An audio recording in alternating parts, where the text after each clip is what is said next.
No primeiro momento, é importante nós recordarmos que a luz ela tem um caráter dual, ou onda ou partícula. E no caso do estudo das propriedades ópticas dos sólidos, é mais conveniente nós encararmos a luz como constituída de partículas. No caso, as partículas de luz são chamadas de fótons. E o fóton é um pacote de energia, né? A energia carregada por um fóton é dada pela constante de Planck vezes a frequência da radiação.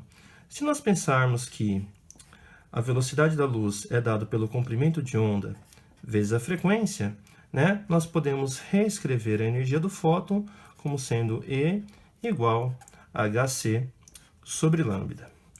No caso da luz visível, no espectro visível, que vai do vermelho ao violeta, né? No caso da luz vermelha, ela tem comprimento de onda aí de aproximadamente 0,7 micrômetros. No caso da luz violeta, comprimento de onda aí de 0,4 micrômetros. Pensando em frequência, a luz vermelha tem uma frequência em torno de 4,3 vezes 10 a menos 14 Hz, e a luz violeta tem frequência em torno de 7 vezes 10 a menos 14 Hz. Se nós calcularmos, então, usando aqui a equação para a energia do fóton, a energia dos fótons no espectro visível da luz, ela vai estar compreendida entre 1,8 elétron-volt na faixa do vermelho e 3,1 elétron-volt na faixa do violeta. Então, os fótons de luz visível carregam energia nesta faixa. Pensando nos metais, por que os metais, em geral, se parecem opacos? Bom, para explicar isso, nós precisamos pensar no conceito de banda de energia, né? No caso, os metais, eles apresentam uma banda de energia, uma sequência de níveis de energia muito próximos. Vamos dizer assim, um quase, olha que eu digo quase contínuo de níveis de energia, sendo que somente parte desses níveis de energia estão preenchidos com elétrons, onde o último nível de energia preenchido com elétron é o nível de Fermi. Muito bem. Como nós temos aqui esta sequência de níveis disponíveis, os metais eles são capazes de absorver todas as frequências do espectro visível, promovendo transições eletrônicas, né? Então, quando um elétron absorve um fóton de luz visível, ele sofre uma transição eletrônica para um nível de mais alta energia, e quando ele decai, ele reemite um fóton na mesma frequência que ele absorveu. Essa luz reemitida é aquela que nós dizemos normalmente ser refletidas pelos metais. Não é uma luz refletida, e sim uma radiação que foi absorvida e reemitida, né? Então, a luz reemitida é o que nós comumente chamamos de luz refletida. Como os metais são capazes de absorver todas as frequências luminosas, quando os elétrons sofrem transição eletrônica e decaem, eles reemitem todas as frequências. E assim, os metais são vistos como opacos. Opacos à luz visível. São opacos, na verdade, desde as frequências de ondas de rádio até a metade do ultravioleta, ok? E essa luz reemitida, essa reflexão, ou melhor, essa reemissão de luz, ela ocorre numa camada muito fina do metal na superfície, uma camada em torno aí de 0,1 micrômetro. Então, filmes metálicos mais finos do que 0,1 micrômetro podem transmitir luz visível. Os metais, eles são opacos aí, então, à luz visível, mas eles são transparentes aos raios X e raios gama. No caso desses dois feixes de radiação, ocorre a difração, porque o comprimento de onda é muito próximo da distância interplanar, e aí eles difratam, sendo então os metais transparentes a essa radiação. No caso aí da luz visível, a reflectância dos metais, ela é da ordem aí de 0,9 a 0,95, né? De 90 a 95% da luz da radiação absorvida é reemitida na mesma frequência. Somente uma pequena parte da energia absorvida é dissipada na forma de calor, não reemitida na forma de fótons, mas sim na forma de fônons na rede cristalina, que serão dissipados aí na forma de calor. Ainda, para fechar nossa conversa sobre metais, existem alguns metais, como por exemplo o cobre e o ouro, que apresentam cores. No caso, o cobre apresenta uma cor alaranjada, uma cor vermelha alaranjada, e o ouro uma cor amarela. Por que esses metais apresentam cores? Muito bem, eles também absorvem todas as frequências do espectro visível, mas eles não reemitem todas as frequências. As frequências mais altas não são reemitidas na forma de fótons, mas sim na forma de fônons, que serão dissipados na forma de calor na estrutura cristalina. E a cor que nós vemos desses metais correspondem às frequências que eles absorvem e sim reemitem na forma de fótons. Ok? Muito bem. Quanto aos não metais, os não metais, eles podem ser opacos ou transparentes. E quando transparentes, podem ser sem cor ou apresentar cor.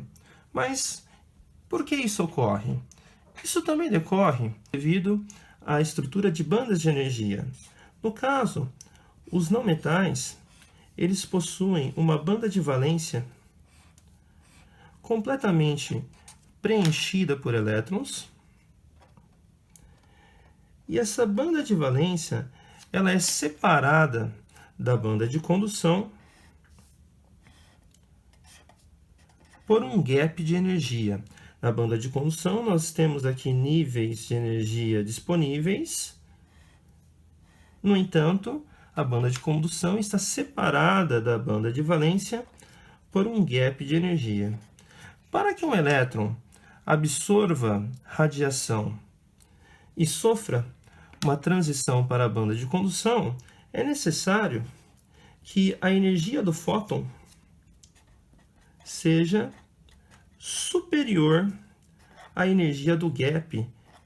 Se isso ocorre, o elétron da banda de valência, ele é excitado para um nível de energia na banda de condução, e quando ele decai, ele reemite essa energia na mesma frequência.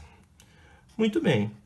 Caso dos não metais, se a energia do gap for maior que 3,1 elétron-volt, este não metal ele não absorverá nenhuma energia do espectro visível, e sim transmitirá todas as frequências, ou seja, deixará passar todas as frequências, ele será então transparente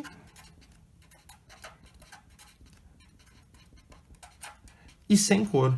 É o caso aí, por exemplo, do diamante, da safira, né? Dos materiais puros, ok?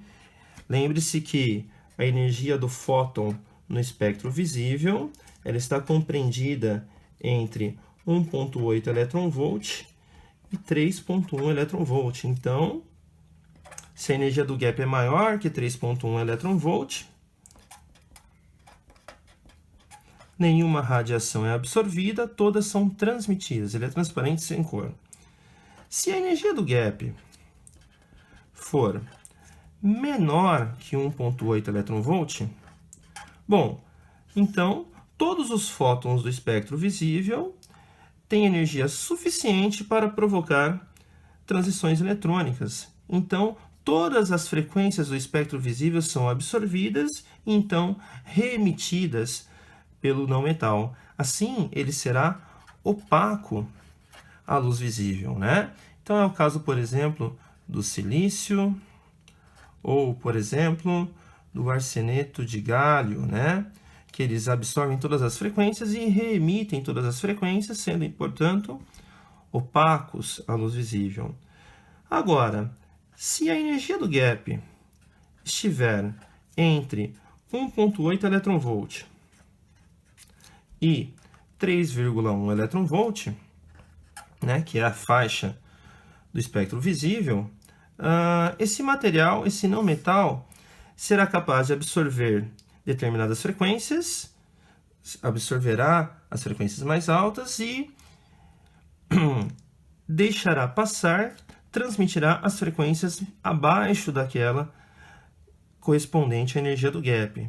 E esse material, então, ele será transparente, mas apresentará cor, transparente com cor.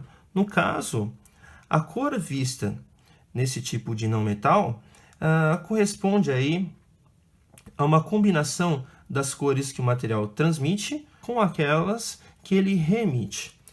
Como exemplo, nós podemos citar aqui o sulfeto de cádmio.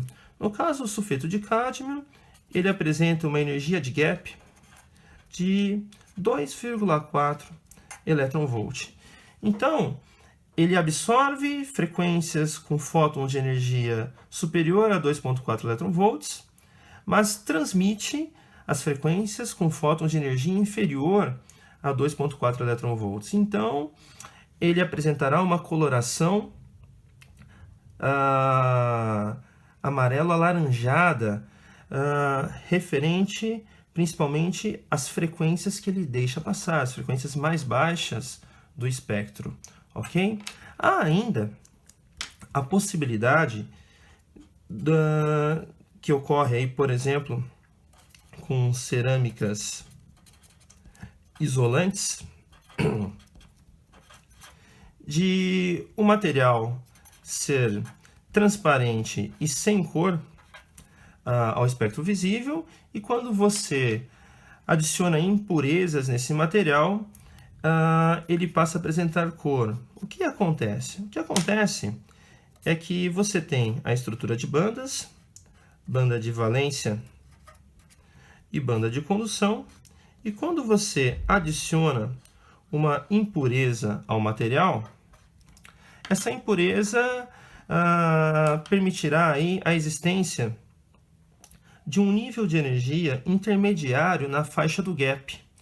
Então, quando um elétron absorve determinada frequência,